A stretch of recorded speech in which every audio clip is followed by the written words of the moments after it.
Ready, Donny? Oh yeah. New England Reptile distributors with even more off guard, Kevin McCurley. We're just hanging out with some animals here. If I thought I had a problem with my arm before, now it's poked. Absolutely poked. And there you go, he just takes over my reel. Oh, welcome to my life. Yeah. What's happening? You're not recording, old man. If I don't make it in Florida, you know, wow. There you go. Yes, dude, yes. Oh, yeah. If it shits in my face, I'm getting upset. They don't know. Okay, let's go to upright first. Kevin, what are you doing? And remember everyone, you need to resubscribe to Dingo because his last channel got deleted by this. Dingo here, guys. I'm with Kevin McCurley on the New England Reptile Distributors YouTube channel. And this is one of the highlights of my life. This lizard over here, the Croc Monitor, is my dream lizard, my favorite lizard in all the world. So I've come all the way here to New Hampshire to learn from the master of behavior when it comes to croc monitors and so many other animals. So Kev, thank you for having me, buddy. Absolutely. That snake is opening the door. Yeah. We got retics in the back, eating food. We got croc monitors up here, trying not to get bitten in the face. And Kev, the thing that for me is so important, these are very dangerous lizards, right? And this is still a youngster. Still a youngster. Incredibly dangerous lizards, razor sharp claws, razor sharp teeth, massive tail that'll whip you, but that's the least of your problems. So my dream lizard, get one of these, and Kevin's promised, I'm doing this on his channel, Kevin's promised that he's gonna breed them and he's gonna send some to South Africa. It's really cool of you, Kevin. Thanks for You have doing to, that. you have to commit. I want him to get all sorts of cool animals because he's an absolute animal lover, which we're like kindred spirits. It's like he and I, this is my first time meeting this man, but we've been deeply in love for a while. We've got a bromance going on here. This is great. He's just my kind of guy.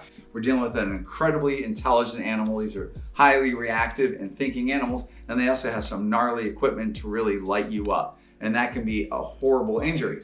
Light you up. Yeah, so what I've learned, it's better to be kind of passive around these animals. You passively control these animals. I work with their brain, and then I can still get them to do what I want them to do. You'll all hear me talk about modes. So like with reticulated pythons, feeding mode, sleeping mode, curious, etc., whatever those modes So are. thinking mode and sleeping mode and eating mode and defensive mode. Yeah. So if you have an animal that is aggro, so it's nervous of you, it's unsure of you, and it doesn't trust you, you're gonna get an animal that is incredibly reactive, and reactiveness precedes the logic and intellect of their minds. So what happens is they go right to their equipment, and you can get bites, you can get lacerations from claws, any of that stuff. So what I want to do is I want to recognize what mode it's in, and I want to work with the animal's brain. But first, I have to get it to trust me. I do this thing called threads of trust.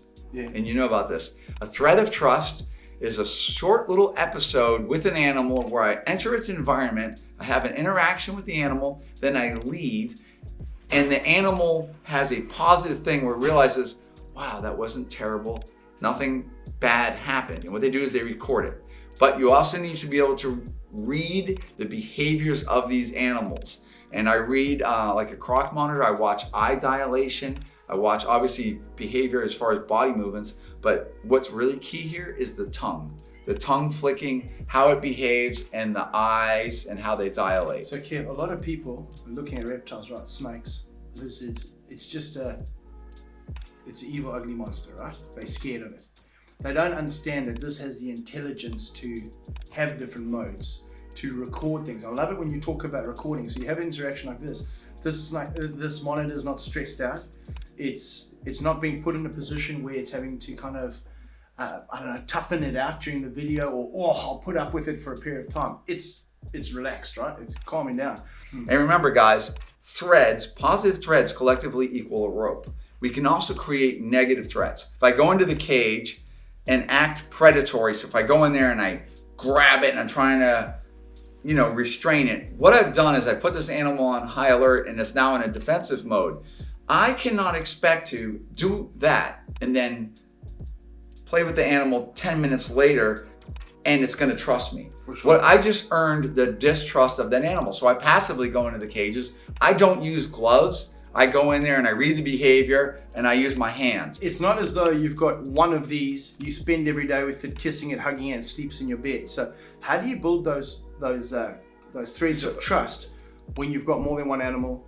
So when you start, whenever I get them, I don't care if I get a 5-foot one or I get a little baby, it's pretty much the same behavior. I enter its environment and I go to the limitation I can go without making it lose its cookies. Sure. So it means I go into the cage or whatever, and I don't want to scare it. I don't want to get it so it's in this defensive behavior. If it starts puffing out its throat, tail whipping, all those are saying, you're making me nervous. I'm unsure of you. And that's where an injury could occur, but you're also creating a negative threat.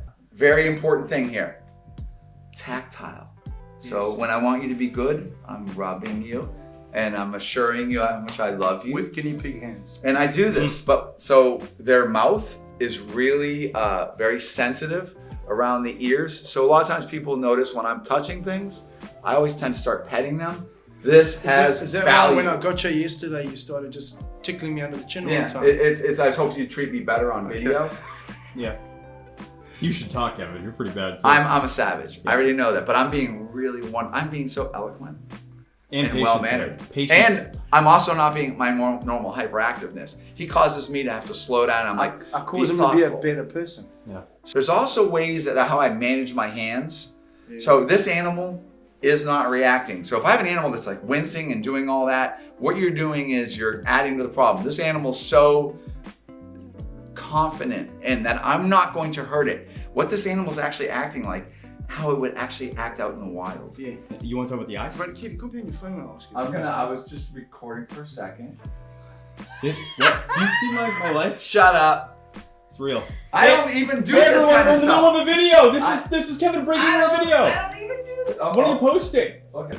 Come on. Kevin, look at this. You're missing the retick behind He's you. never gonna come back. No. Is it going to bite me on the No, arse? I want to make. I gotta give it another meal. I got reticks. Well, get it quickly because it's coming out behind my arse. Yeah. I'm Hold hot on. property, Kevin. I'm hot property. No, dude. I gotta.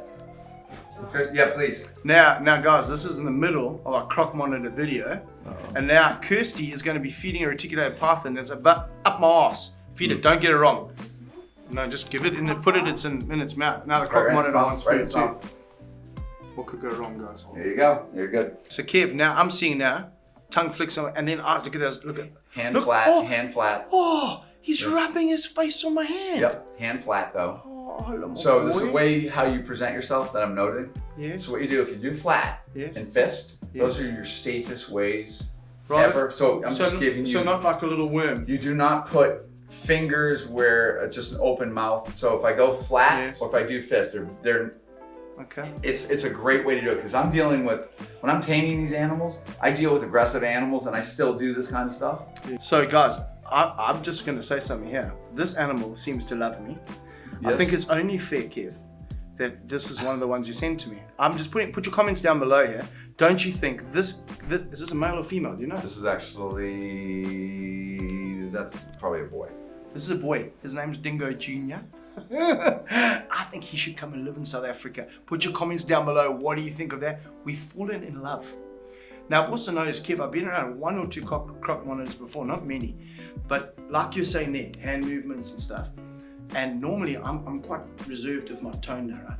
Normally, let me just move my hand away for this. When I'm talking, I'm a bit louder like this.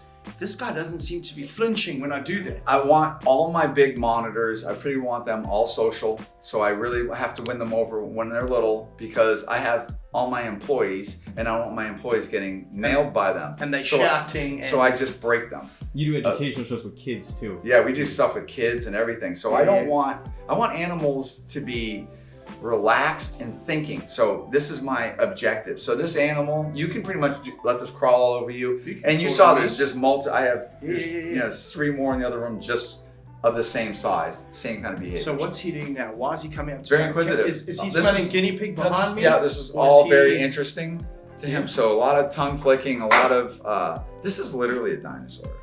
It's like a velociraptor. That's why I'm so in love.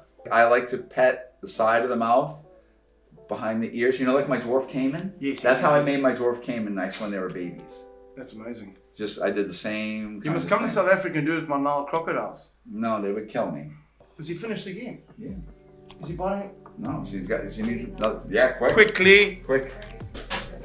Oh shit, Yes. quick.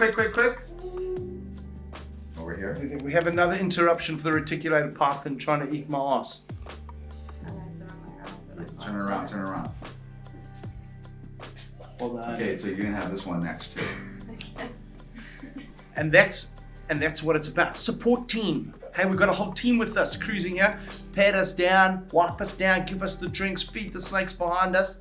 Hey, who's your support team now? Give me a I thumbnail. don't have it. So Kev, you send me Croc Monitor, right? A little hatchling, captive breed Yeah, Croc Monitor. I'll get it there. Now, I'm gonna start working with them. So in the beginning, I found with most monitors, when they're small, or iguanas or whatever they are, they're quite scared because everything in the wild probably eats them at that size. Very much so. Perfect. So then, when you're going into a smaller enclosure, there's a small, stay with me Kev, stay with me. I'm sorry. And there's a small monitor there. How do you approach it where it's not nervous? So, all right, so there's a couple things. Very, very good questions. Contrary to popular belief, small cage. Okay. Small Not cage, big. no. That's one of my That's a mistake. mistakes. We cannot predict like, oh, we think bigger is better. That's not what it is. It needs a safe space. Okay. Literally, a safe space is the most important. You need a space that's large enough to give the climate, so the hot spot, Yeah. the cool spot, Gradient. water, safety, all that. But it needs to be just big enough for that. So then another thing, your eyes. Your eyes are everything. Thank you. I thought they were quite nuts. So cobras, they want to disable us. Reticulated pythons want to disable us.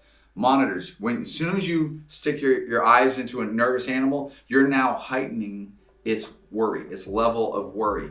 And that's a big deal. So when you're first entering the cage, so if you have a cage, and I like front opening cage, so you get this little front opening cage. So if you have an animal in there and it's like nervous and maybe defensive, what I do, take my hand and I look away and I put my hand flat right on the floor. Kev, this is gold, guys. I'll tell you why, because there's certain things that happen back at home which make sense. So I've got some sailfin dragons, right? Yes, Perfect Hydrosaurus. example. Yeah. So, or sailfin dragons. So what I do, I had them small enclosure inside.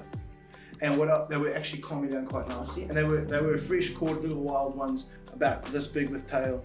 And but they were really quick in there. And I'd go up into the enclosure, and sometimes I put my hand there. I was actually talking to Kirsty or something. Would jump up on my arm and run up to my head.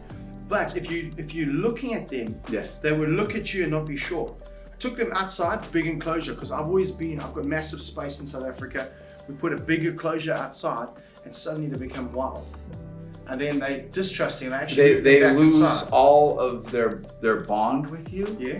And there's all these different things. So if you put them in this big giant cage and then they're dinging around, they don't feel safe. They feel worried, and your worry is up. So a smaller space for this animal becomes very, very confident. It feels very, very safe. Yeah. This is also with little ball pythons, and you put them in these like burrow things, they feel comfortable and not this big giant cage often. So if you have an animal that's very unsure of itself, you're actually causing a lot more stress. So I go into this animal's cage, I don't ever worry about a bite. And I don't do any of that Is it stuff. specific to you, or is it all people? No, I make it so it's friendly to other people too. That's also amazing and very They helpful. do recognize us.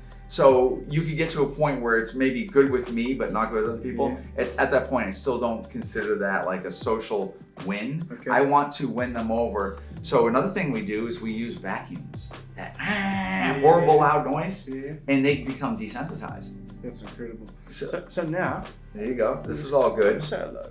Come say hello. Come to Dad. And one thing I noticed, you just did a video with another croc monitor. Yeah. So if you have an animal, like a reticulated python or a croc monitor that's worrying you, sometimes you're getting scared for your safety, putting it up above you brings the stress down of the animal. Because it feels safer, right? Yes, that's very, very key. Yeah. Most impressive thing is how long the tail is, right?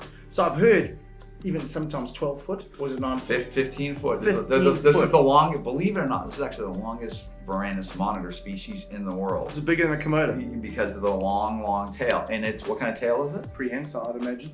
Is So are they using it as a prehensile tail? Oh my God, this is so prehensile. They can twirl them up, curl them up. It's pretty amazing. They Incredible. can grab onto branches and everything. I've never known that you could get them like this. And this one, is this captive bred? You didn't breed it yet? No. That's absolutely amazing. That you can have an animal like this that we can work with, that we can spend time with. Now I've noticed he's fine like that She too. doesn't respond to anything. See right here? Doesn't care. That's amazing. Another thing you can do for your bond, if you want to have a bond with this, take one of your shirts that you've worn and put it into the cage, and the animal becomes used to you. But I do It's like all my wife. this. See right here? What's my clothes to sleep with when I'm not there? See the petting around the ears? Yeah. And then what they do is they'll want to climb onto you because everything is good. This animal just wants, it craves this kind of literal intimacy. And I just do this and it just wants to go over here. It's so cruel having animals in captivity. They absolutely hate it, don't they? Look at this. So we have water monitors, which are literal geniuses. Their brain catches up real quick. Then we got these that are reactive, and then the brain catches up. We look at like a lace monitor, a Parentes. Sometimes you really get that serious reactiveness, and then they got the equipment to hurt you. So sometimes it's harder to get that wonderful relationship maybe with a lace, certainly than a Salvatore. Okay. And you know, you earn this. Every bit about this, you're earning this animal's. Well, for me, the greatest monitor species on the planet, the croc monitor, my dream animal. I've got some beautiful animals back in South Africa. The animal I was most excited to see coming to the USA, croc monitors. Kev, thank you for showing me how to work with it. It blows my mind that you can get a croc monitor so it wants to climb on you, lick you, spend time with you, and be your mate. And we all know about Dingo. Dingo Reloaded, his channel is now back on. Apparently it's called Dingo Reloaded. Yes, Dingo Reloaded. Yep. Dingo Reloaded. Dingo and I love Dinkelman this man Reloaded. so much. It was very important for us to get this guy back on YouTube because it would be robbery of the world not having this charisma and this education and excitement on YouTube to teach future generations, Buddy, thank teach you, all of us. Thank you to Donny and thank you to Kev for all their help getting us back on YouTube. We would not be on YouTube now if it wasn't for these guys here. So I mean that from the bottom of my heart. Thank you guys for all that you do. Oh, look what's going on behind us. We've got 2 reticulated pythons up my bum. Hey, follow Dingo Dinkelman. Hey, follow me, Dingo Dinkelman Reloaded, YouTube right now. Better content than nerds. Yeah, yeah.